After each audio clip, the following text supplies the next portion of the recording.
At 67, Margaret Hale had already learned the difference between pain and humiliation. Pain could be borne. Pain could be folded into the body, carried in the hips, the wrists, the tired place between the shoulder blades. Humiliation was colder. It moved with intelligence. It knew where to sit. So when her son said, in the polished conference room of Bellamy and Price, "Well, this does solve your housing problem," Margaret did not flinch. She only tightened her fingers around the edge of the leather chair until the skin across her knuckles turned pale and thin as paper. Across from her, the attorney kept his eyes lowered to the will. Beside her, Peter sat with one ankle resting on the opposite knee, the pose of a man already mentally rearranging rooms that did not belong to him. His wife, Dana, gave Margaret a careful little smile, the kind people used when they wanted credit for kindness they had not yet shown. The deed lay on the table between them. Briar Glen. Her grandmother Evelyn Archer's old house on the edge of Stonemere. The house no one wanted. The house everyone had called a ruin, a burden, a drafty old box of rot and dust and unpaid taxes.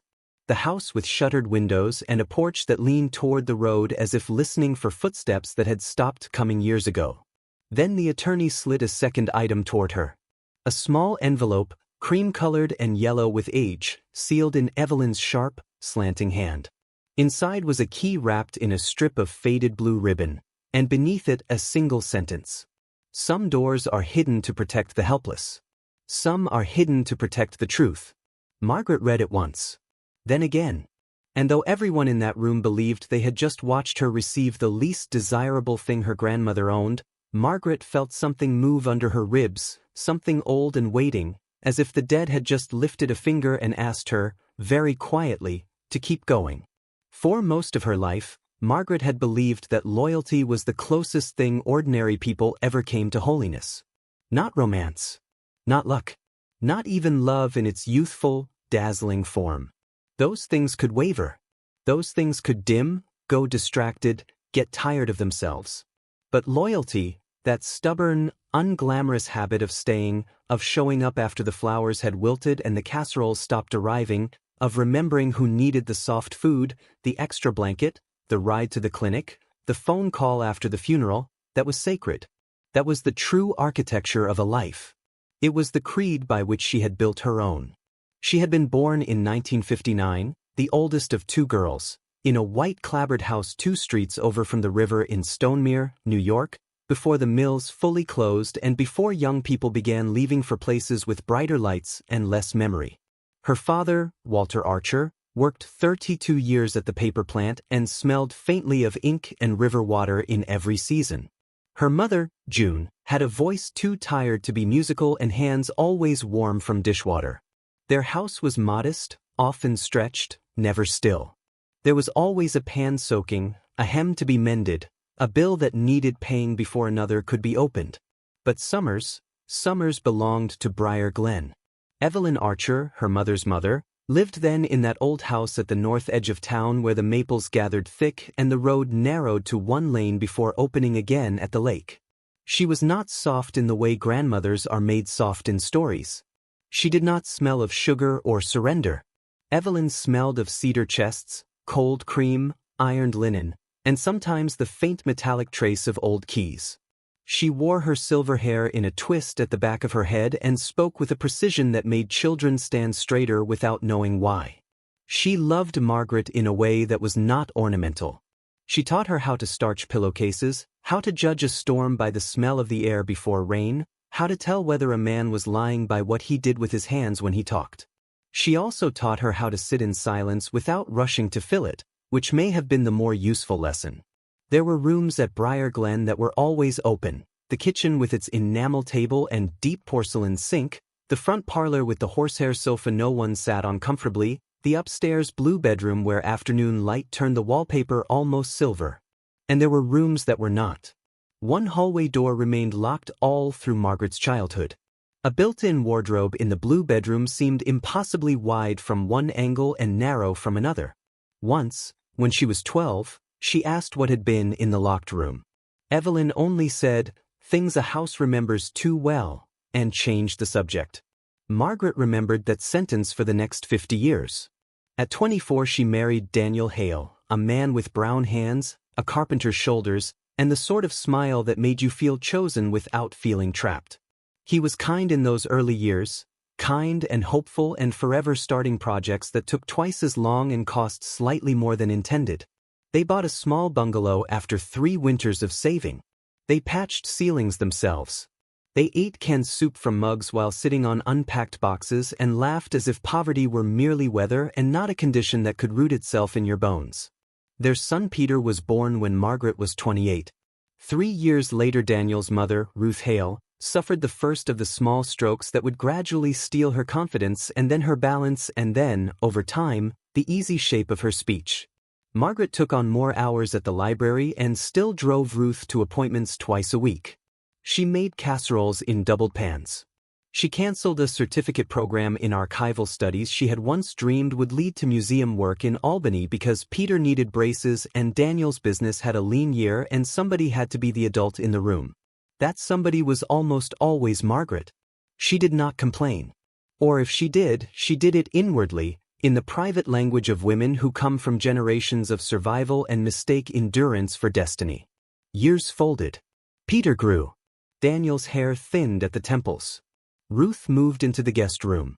Margaret became head librarian at the Stonemere Public Library, the kind of place where elderly men read the paper cover to cover and children flopped against beanbags during story hour and lonely people came for the excuse of being somewhere warm where someone knew their name.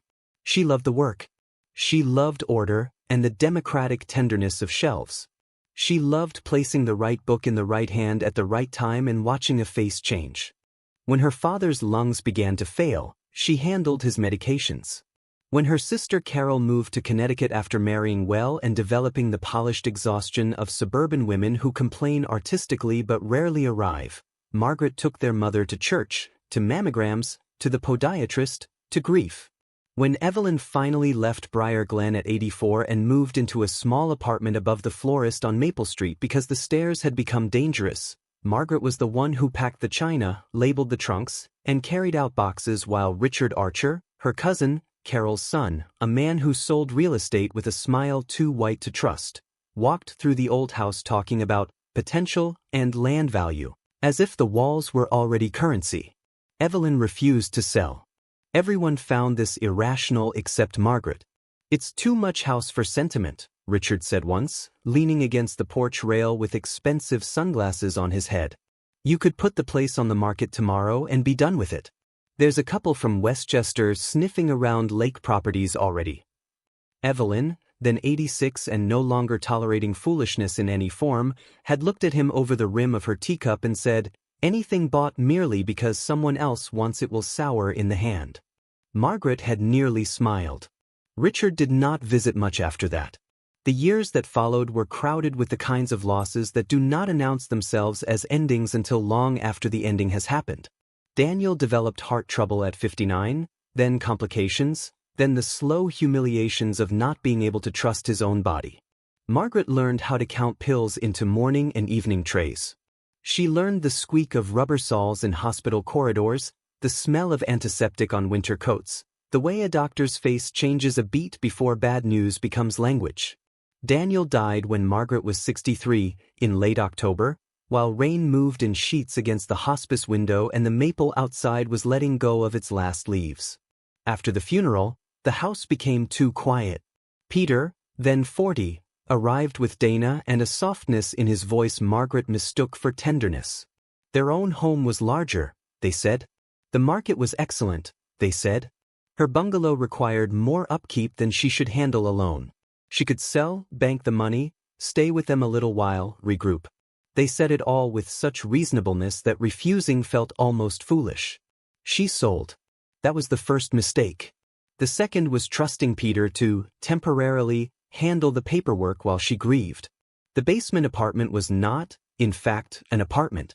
It was a refinished lower level with one narrow window, a compact bathroom, and the constant hum of the furnace. Dana called it quite cozy the day Margaret moved in. 2 months later, she began referring to it as the downstairs space, with the faintly apologetic brightness people use for hotels that do not match the photographs. Then came the small erasures. Dana stacked unopened mail on the washing machine instead of bringing it down. Peter forgot to tell Margaret when packages arrived. Family dinners upstairs happened without invitation because the children had homework and it was such a scramble. Margaret's favorite armchair was moved into storage because it did not suit the basement colors Dana had chosen.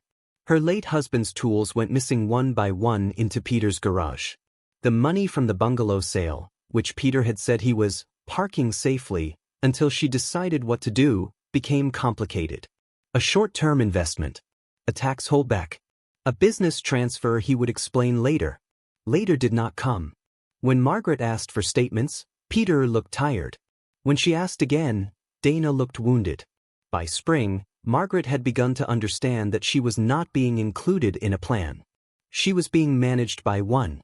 The only place she still felt wholly seen was in Evelyn's small apartment above the florist. Every Thursday, Margaret brought soup or bread or groceries and listened to the older woman observe the world with that same keen, unsentimental intelligence. Evelyn asked the questions nobody else asked. Have you seen the sale documents yourself? Did Peter say, temporary, or did he say, for now? Those are not the same thing. Whose idea was the account transfer? Margaret, still resisting the shape of what she already knew, answered carefully. Evelyn watched her with old eyes that had outlived politeness. Once, when Margaret rose to leave, Evelyn squeezed her wrist, not gently but firmly, as if passing current from one body to another. Do not confuse love with access, she said. Margaret carried that sentence home and turned it over for weeks like a stone in her pocket. Then Evelyn died in February, 2 years after Daniel. Quietly. In sleep. 92 years old. At the funeral, the church filled with people who remembered her sharpness more vividly than her softness. Richard delivered a eulogy that sounded suspiciously like a property listing. Carol cried in a tasteful way, dabbing the corners of her eyes without disturbing her makeup. Peter stood beside Margaret, one hand lightly at her elbow, steering her as if she were fragile. In the receiving line, Dana whispered, "At least this part is over," and Margaret could not tell whether she meant the funeral or the obligation of mourning. Afterward, they all went to Carol's rental for sandwiches and coffee. Richard talked about probate before the ham had been fully set out. He used phrases like estate efficiency and clean disposition. Margaret sat near the window, exhausted beyond anger, and remembered the locked hallway door at Briar Glen, the wardrobe in the blue room, the way Evelyn had once told her that houses, like women, were often underestimated by people who only measured what they could immediately use. By then, the mystery had already begun, though Margaret did not know it. 3 days before the reading of the will, a florist's delivery arrived at Peter's house. White freesia, blue delphinium, and one envelope with no stamp. Inside was that same blue ribbon Margaret had just found around the key in the attorney's office. No note. No sender. Dana called it odd and threw the flowers into a vase by the sink. Margaret quietly took the ribbon and slipped it into her pocket. There are moments in a life when, if you stay with the story, the truth begins to gather itself. If you have ever felt dismissed by the very people who benefited most from your devotion, if you have ever sensed that something precious was hidden beneath the surface of what others called worthless, then stay very close now. Subscribe CD here, because what waited inside Briar Glen was not only older than greed, it was cleverer than it, and the ones who believed they had already won were standing on the edge of a silence that had been preparing its answer for decades. The reading of Evelyn's will took 37 minutes. Margaret would remember every one of them. The attorney, Thomas Bellamy, was a narrow man with a face like folded linen and the grave patience of someone long accustomed to families becoming their truest selves around inheritance. He adjusted his glasses, opened the file, and began with the formalities. Personal effects. Directed gifts. Specific jewelry pieces. Small sums. Carol received Evelyn's ruby ring and $20,000. Richard received a set of antique watches, the duck decoys from the front hall cabinet, and $20,000. Peter received $10,000 in trust for his daughter Emma's education, to be disbursed only for tuition and fees. Dana received nothing directly, which she hid behind a smile so taut it seemed to strain the air. Then Bellamy cleared his throat and said, The property known as Briar Glen, including all fixtures, outbuildings, and appurtenant rights, is devised in fee simple to my granddaughter, Margaret June Hale, together with the contents of the blue bedroom wardrobe and any sealed materials stored therein. Silence. Not grief silence. Not reverent silence. A different kind. Richard was the first to recover. He let out a short laugh through his nose and leaned back in his chair. "Well," he said, "that is surprisingly theatrical." Carol blinked. "The house? That old place?" Dana's smile brightened by a fraction. "At least that gives Margaret a landing place." Peter turned to his mother with a look so smooth, so falsely practical, it chilled her. "See? This is good news. Honestly, Mom, this solves a lot." Margaret kept her eyes on the attorney. "Mrs. Archer also left a separate letter to accompany the property transfer," Bellamy said, sliding the cream envelope toward her.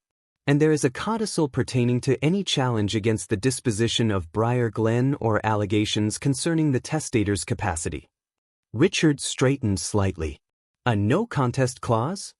"A very strict one," Bellamy said. Richard smiled again, but this time there was calculation under it. "No need for melodrama. We're all family." That was the line. The fake kindness with the blade hidden inside it. "We're all family." As if family had protected Margaret.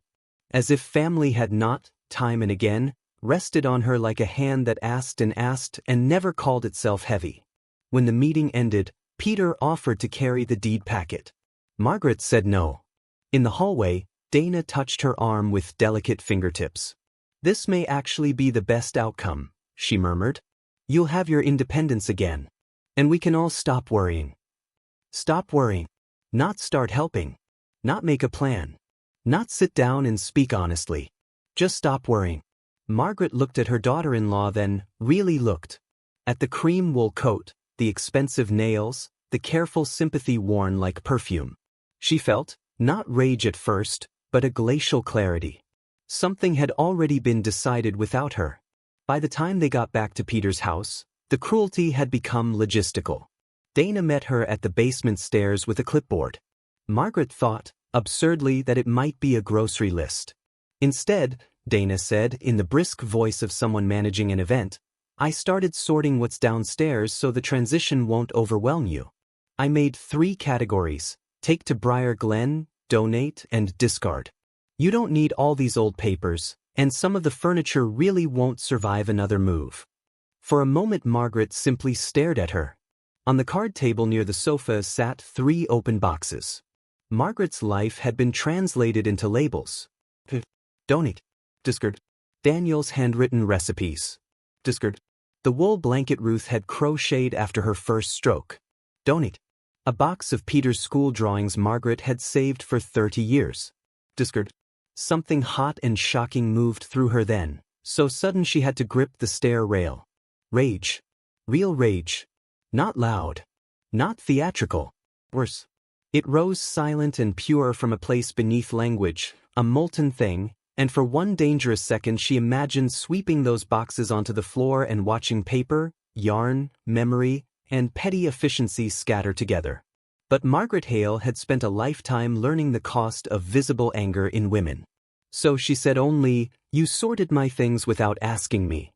Dana's expression collapsed into injured innocence. "I was trying to help." Peter appeared at the top of the stairs. Come on.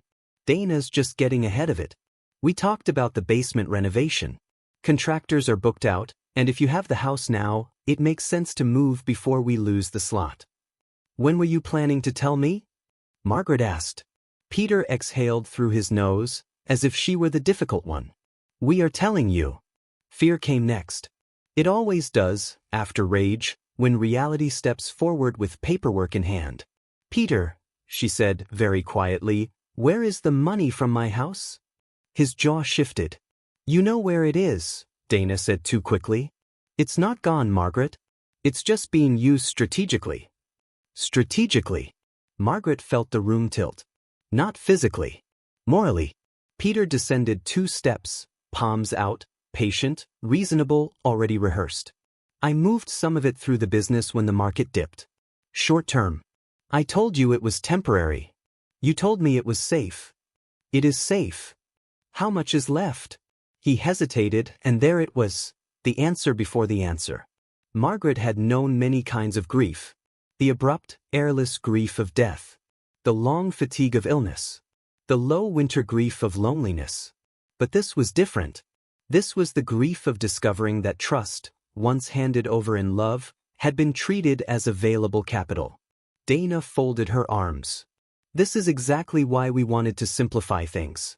Briar Glen isn't glamorous, but it's a roof, and once you sell it. I am not selling it, Margaret said. Richard arrived the next evening, invited by Peter without consulting her.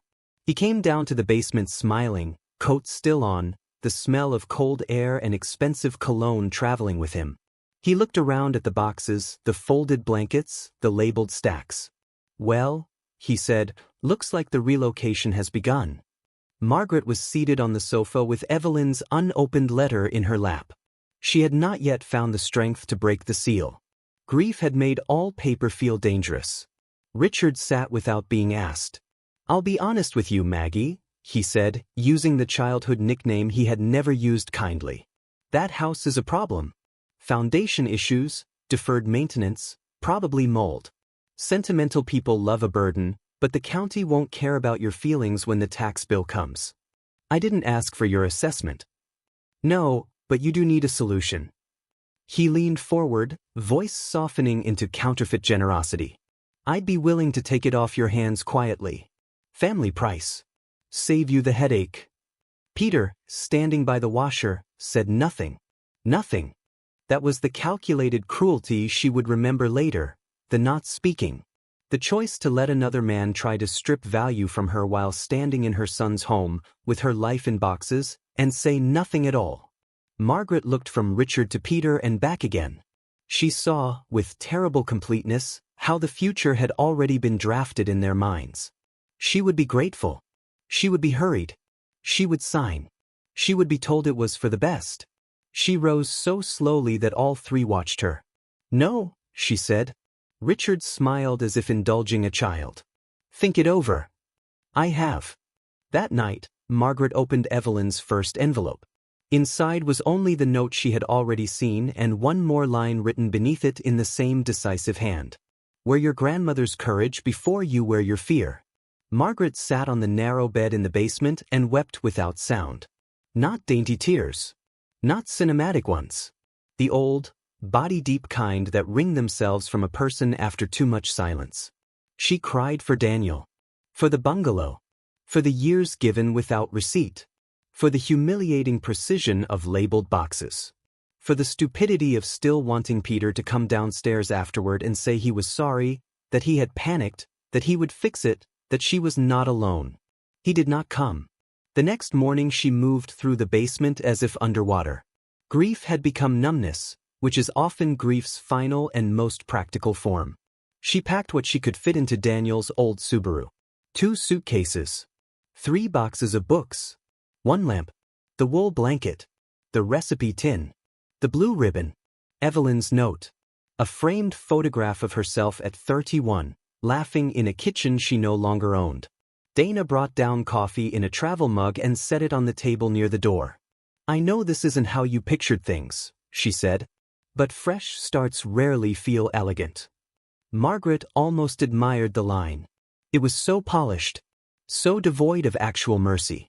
Peter carried up the last box and avoided looking directly at her. Call when you get there, he said. Margaret nodded because she had no strength left to waste on exposing cowardice. When she climbed into the driver's seat, fear returned in a colder shape. Where would she sleep if the house was uninhabitable?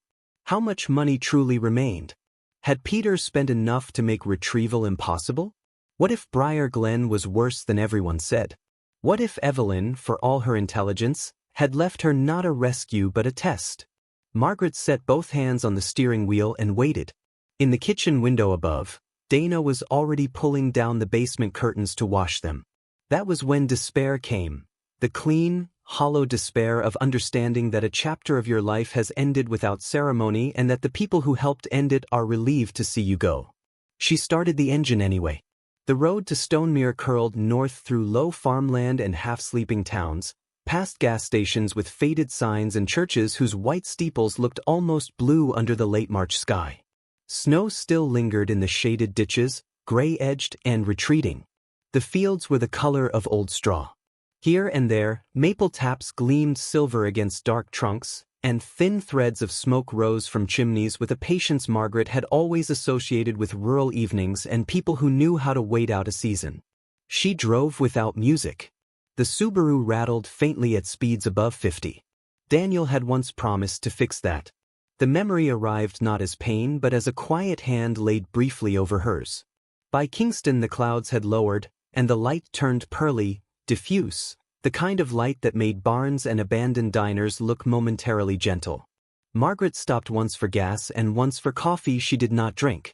In the restroom mirror she saw a face both familiar and newly severe, silver-threaded through dark hair, skin fine around the mouth, eyes made older not by years but by recent knowledge. At 67, she had thought the great upheavals were behind her. That was the arrogance of survival, perhaps, to imagine that because one had endured much, one had earned exemption from fresh sorrow. Near Stonemere, the land changed.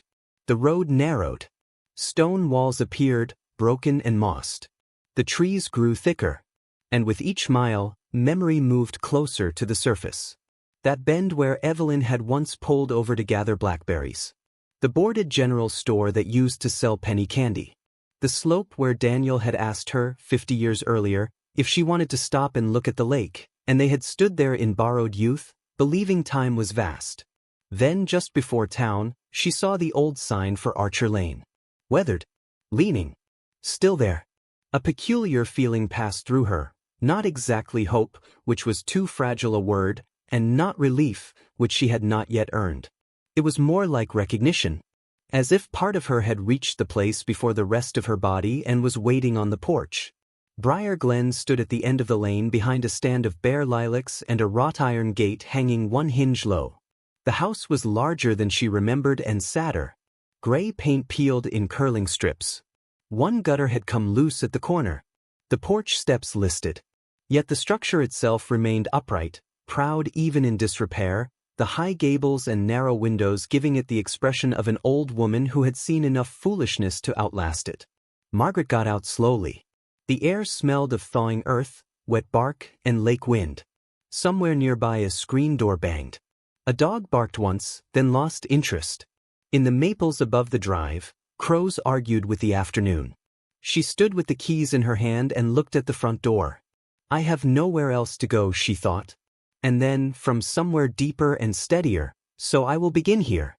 The front lock resisted once, twice, then gave with a metallic sigh. Inside, the house smelled of dust, cedar, old plaster, and something faintly floral beneath it all, the ghost of sachets or drawer paper, perhaps. Light entered in long slants through the covered windows. The hallway runner was still there, rolled back at the edges. The umbrella stand remained by the stair. A thin film of gray lay over every surface, but not abandonment. Not truly. More like waiting. On the entry table stood a single vase. Inside it, impossibly fresh, someone had placed branches of forsythia just beginning to bloom. Margaret looked around, startled. She had called no one, told no one she was arriving. Yet the branches were new enough that droplets still clung to the yellow buds. A note lay beneath the vase. Welcome home, Miss Hale. Heat is on in the kitchen and blue bedroom. Mr. Bellamy asked us to check the furnace after your grandmother passed. If you need anything, I'm next door. Elias Moreno, number 14. Margaret smiled despite herself, and the expression felt unfamiliar on her face, as if smiling belonged to another version of her she had not seen in some time. The kitchen was warmer, just as the note promised. Someone, Elias apparently, had stocked the refrigerator with milk, eggs, bread, butter, and a wedge of cheddar wrapped in wax paper. On the counter sat a loaf of rye under a clean towel. A small act. A stranger's kindness. It entered her like light through a crack. She carried in only what she needed that first evening. Blanket. The box with Evelyn's letters. The blue ribbon. When she climbed the stairs to the blue bedroom, Dusk had begun to collect in the corners of the house, and every creak sounded larger than it was. Yet fear no longer felt sharp. It felt companionable. The kind of fear one experiences at the threshold of something not yet named. The blue bedroom remained almost exactly as it had been in her memory. Faded wallpaper patterned with climbing roses. Iron bedstead. Washstand. Long curtains bleached pale at the folds. And there, against the far wall, the built-in wardrobe with its paneled doors and brass escutcheon, occupying more space than the room should logically allow. Margaret set down the lamp. Then she turned and walked the perimeter of the room once, slowly. She paused at the wall behind the bed. On the exterior of the house, she knew, this room spanned nearly the full width of the upper floor. But inside, the measurements did not quite agree. 6 feet. Perhaps 7. Missing. Her pulse began to beat harder in her throat. She crossed to the wardrobe and touched the brass plate. Cold. Scored with tiny scratches near the keyhole, as though some hand, years ago, had once searched for purchase in a hurry. Margaret reached into her coat pocket and drew out Evelyn's key wrapped in the blue ribbon. Outside, the evening wind moved through the trees with a sound like breath behind a door. The key turned. The wardrobe doors opened onto shelves stacked with linen, old hat boxes, and 3 wool coats sealed in muslin. Nothing more. At least, nothing immediately visible. Margaret stood very still, listening to the silence under the silence. Then she noticed, at the back of the lowest shelf, a seam in the wood where no seam should be. She knelt. There, half hidden in shadow, was a second keyhole. No one had seen it. No one, perhaps, had ever thought to look. Margaret did not open it that night. Some discoveries require a witness, and at that moment she was not yet strong enough to be her own. She slept in fragments, waking to the unfamiliar settling sounds of the house, the distant rasp of branches over shingles, the old clock in the downstairs hall striking each hour with a fullness that made time feel inhabited. At dawn, pale light pressed through the curtains and lay across the floorboards like water. Margaret dressed, washed at the basin, and went next door. Elias Moreno was 72, broad-shouldered despite his stoop, with a carpenter's hands and the deliberate movements of someone who had long ago given up wasting motion. He lived in the white farmhouse nearest Briar Glen with a golden mutt named Cora and a kitchen that smelled of coffee, oranges, and sawdust. He had known Evelyn for 30 years, he told Margaret, since he and his wife Alma moved to Stonemere from the Bronx after retirement. Alma had died 5 winters earlier. Evelyn had brought soup the week after the funeral, set it down on his table, and informed him that grief did not exempt a man from repairing his porch. She was the only person who could insult you and make you feel steadier for it, Elias said. Margaret laughed softly, the sound rusty from disuse. Over coffee, he told her he had checked Briar Glen monthly for Evelyn after she moved out. Heat, roof, pipes. She never stopped paying attention to that house, he said. Told me if anything looked tampered with, I was to call Bellamy before I called family. Margaret looked up. Family? Elias gave her a long glance, then shrugged. I don't ask dead women to justify their instincts. That sentence stayed with her as she crossed back through the yard under a whitening sky. The hidden compartment at the back of the wardrobe yielded to the second turn of the key. A narrow panel, no wider than a serving tray, released inward with a dry wooden click. Behind it was not a cupboard but a latch. Margaret pressed it. The entire rear wall of the wardrobe shifted. A breath of colder air touched her face. She stepped back, one hand flying to her throat. Slowly, almost politely, the concealed door opened inward onto darkness. Margaret stood on the threshold of a room no one in the family had seen in decades, perhaps longer. The space beyond was narrow and deep, cedar-lined, with no exterior windows and only a high vent hidden behind decorative grating.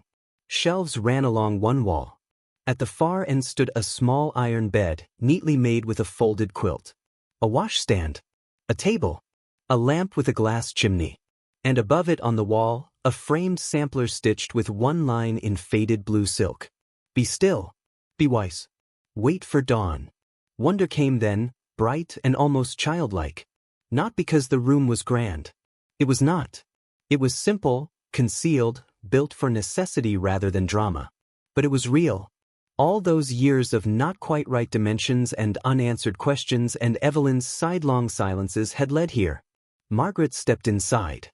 The air held the deep dry scent of cedar, old paper, lavender, and time sealed away. On the table lay a stack of envelopes tied with blue ribbon. On top, in Evelyn's unmistakable hand. For Margaret and for no one else. Her fingers trembled as she sat in the straight-back chair and untied the ribbon. The first letter was short. My dear girl, if you are reading this, then you have found the room I prayed would one day shelter you as it once sheltered others. I am sorry for what had to become painful before it became plain. Forgive an old woman for watching longer than I spoke. I needed to be certain that when the house came to you, you would need truth more than approval. Read everything before you call anyone. Especially family. With all my love, Evelyn. Margaret closed her eyes. An apology. There it was in Evelyn's elegant, unsparing voice, not sentimental but true. I am sorry. The words loosened something inside her simply because they existed. So little of the pain she had endured in recent years had been acknowledged without excuse. Beneath the first note lay a thicker packet, pages numbered in fountain pen. Margaret turned to the first sheet and began to read. My dear Margaret, there are 3 things I must ask your forgiveness for. First, for not telling you sooner that Briar Glen was never merely a house. Second, for seeing what was happening in Peter's home before you allowed yourself to see it. Third, for understanding that you would only believe me if life had finally gone far enough to strip pretense from the people around you. That is a cruel sentence to write to one's granddaughter, but cruelty and clarity are cousins, and age has made me choose clarity. The room you sit in was built in 1919 by my mother, Beatrice Archer, after her sister Clara arrived at the house with a split lip, a carpetbag, and no intention of returning to her husband. In those days women were told to endure many things quietly and call endurance virtue. My mother had already buried 1 child and had no patience left for what the world called propriety when propriety demanded female suffering. She had this room built behind the wardrobe so women could come and go unseen from the lane by the side stair and rest here for a night, a week, or however long it took to decide whether fear would continue to rule them. At first there were only 2, then 4, then more. Widows whose brothers wanted their pensions. Girls who needed train fare. A schoolteacher dismissed for being pregnant. A war wife who needed hiding until her husband sailed. A seamstress with burns on both wrists who never told us how she got them.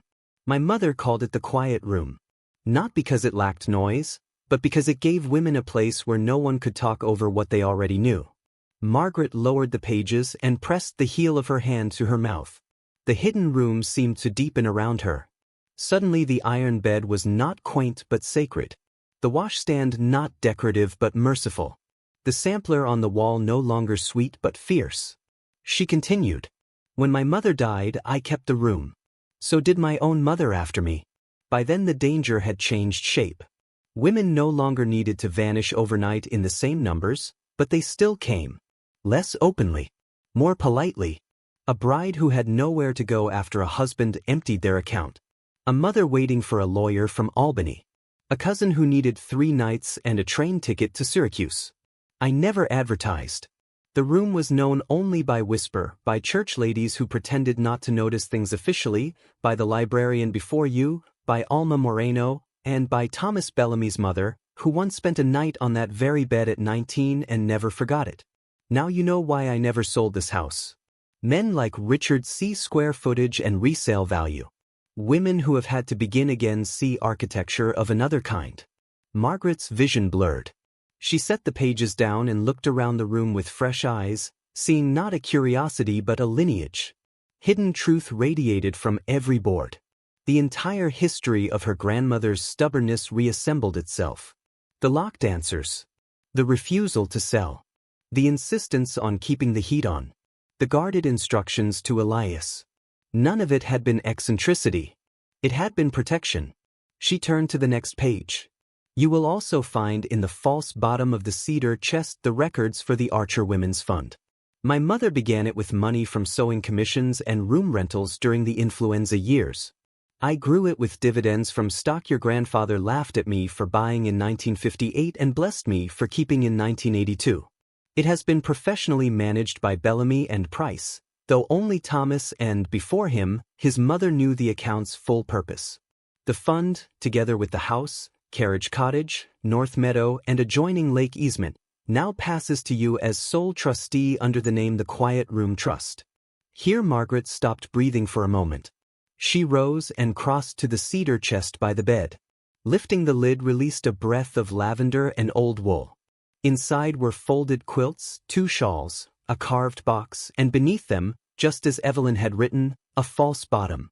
Under it lay ledgers, legal folders, and a metal cash box. Margaret returned to the table and opened the top folder first. Bellamy and Price letterhead. Trust documents. Property survey. Briar Glen did not sit on one modest parcel, as Richard had always implied. It included the house, the carriage cottage behind the maple stand, the meadow sloping to the lake, and a strip of shoreline access long thought abandoned but never surrendered. There was also an investment statement, conservative funds, dividend income, municipal bonds, blue-chip stock accumulated over decades. Margaret stared at the final page. The trust held just over $3 million. She laughed then. It came out of her in one disbelieving burst, half sob, half laughter, the body's astonished refusal to choose one emotion when both are too large. She laughed and then cried harder, bending over the papers as tears dropped onto the oak table. The sound echoed softly in the cedar-lined room where other women, across a century, had perhaps also discovered that the story ending them had not, in fact, ended. When she could read again, she returned to Evelyn's letter. Before greed can be offended, it must first be made comfortable. So yes, I let Richard believe I was sentimental and half foolish about Briar Glen. I let Carol assume the jewelry mattered most. I let Peter think my age had softened my mind. I have been underestimated by more polished people than any of them, and I have found it useful. Now for the trap. If any beneficiary contests the will, attempts to force a sale of Briar Glen within 3 years of my death, or seeks by coercion, fraud, or pressure to acquire Margaret's interest in the property or trust, that person forfeits every directed gift under my estate, and said gift passes into the Quiet Room Trust. Thomas has letters from me going back 7 years documenting my concerns and naming the individuals most likely to prove me right. You may think this severe. I think it accurate. If Richard has already made an offer, he has begun to reveal himself. If Peter has treated your dependents as convenience, he has done worse.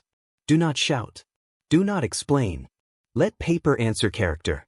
It always does in the end. Margaret sat very still after that. Paper answer character. The line had Evelyn's entire soul in it. There were more documents. A binder of names and dates, though many were coded to protect privacy. Letters from women who had once stayed in the quiet room and later sent donations, updates, photographs of children, notices of marriages, degrees, jobs, survival.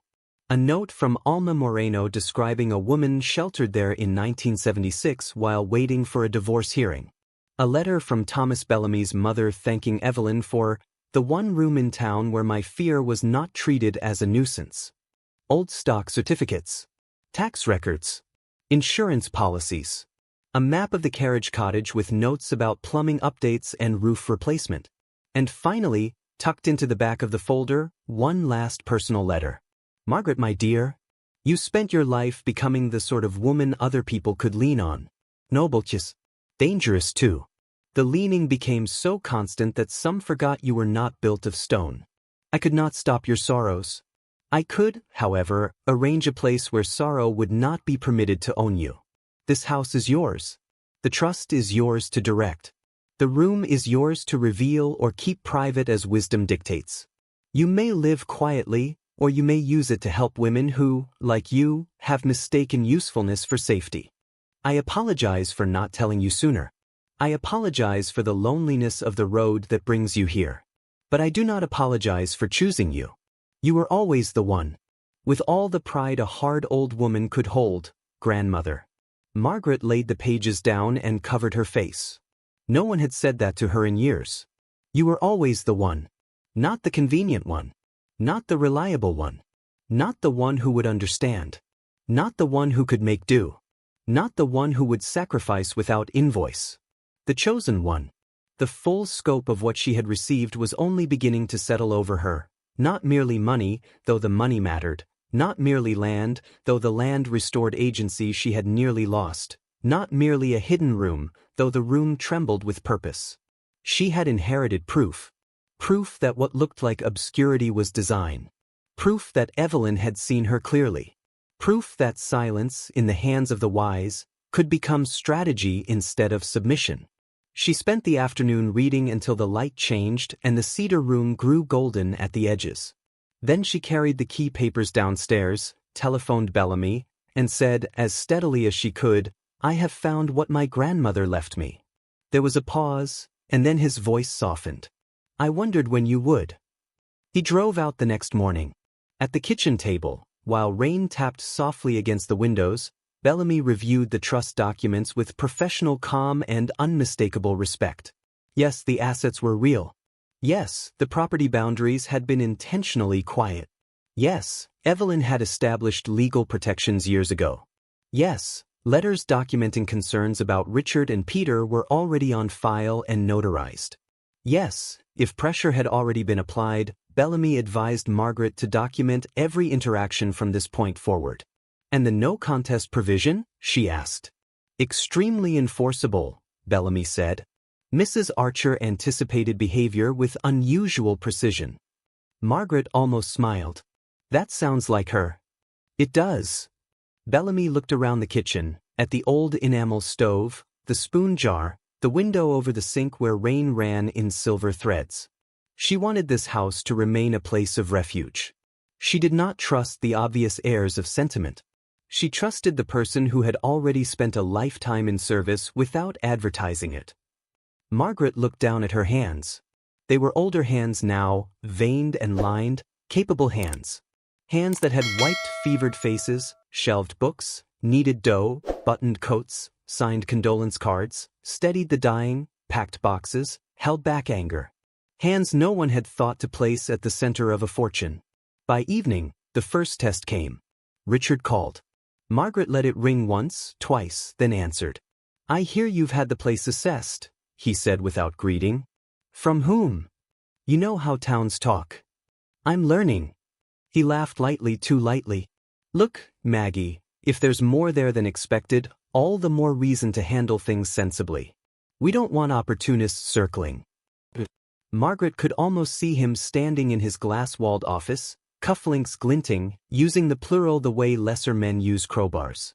"What exactly are you asking?" she said. "I'm saying families should sit down before outsiders complicate it." "Outsiders," Margaret repeated. "Such as the attorney my grandmother hired?" His silence sharpened. "You always were smarter than people gave you credit for," he said. "Not praise. Recognition. Late and unwilling. Goodbye, Richard." He challenged the will 3 days later. Not directly, not with the crude confidence of a fool. He filed on grounds of undue influence and raised questions about Evelyn's capacity regarding the property transfer.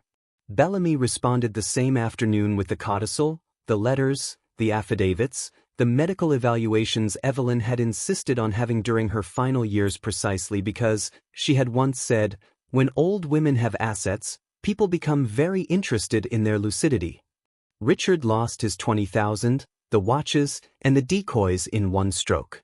All of it transferred into the quiet room trust. Peter came on the 4th day after that, alone. Margaret saw his car pull into the drive and felt, not fear, not rage, but a slow composure descending over her like a shawl. She let him knock twice before opening the door. He looked tired. More tired than she had ever seen him. The fine self-importance around his mouth had loosened into strain. "Can I come in?" he asked. Margaret stepped aside. He entered the hall and stopped, perhaps expecting the house to still resemble a ruin. But already it felt inhabited. Her coat hung on the peg. A lamp burned on the entry table. Soup simmered faintly in the kitchen. A broom leaned in the corner. Life had begun to declare itself. "I got a letter from Bellamy," Peter said. "Yes." He swallowed. He says anything that could be construed as pressure or interference might be entered into the record. Yes. Dana's upset. Margaret waited. Peter put both hands in his pockets, then took them out again. You could have warned me. It was such a revealing sentence that Margaret almost felt tenderness for the boy he had once been. But not for the man. I did warn you, she said. Every time I asked where my money was, I was warning you. Every time I waited for an honest answer, I was warning you. He looked at the floor. It wasn't supposed to go like this. No betrayal ever is. A flush climbed his neck. I was trying to stabilize things. The business was tight. Emma's school, the mortgage, everything kept coming at once, and you had the house money sitting there. It was not sitting there. It was my home converted into cash because you told me I would be safer. He closed his eyes briefly. I can pay some of it back. Some. I need time. Margaret studied him. This was the moment lesser stories would use for shouting. For a slammed door. For grand accusations. But power, she was learning, did not always need volume. Sometimes it needed stillness. Sometimes it needed a witness so steady the other person had nowhere to set down their excuses. You will provide Bellamy with a full accounting by next Friday, she said. Every transfer. Every account. Every use of my funds.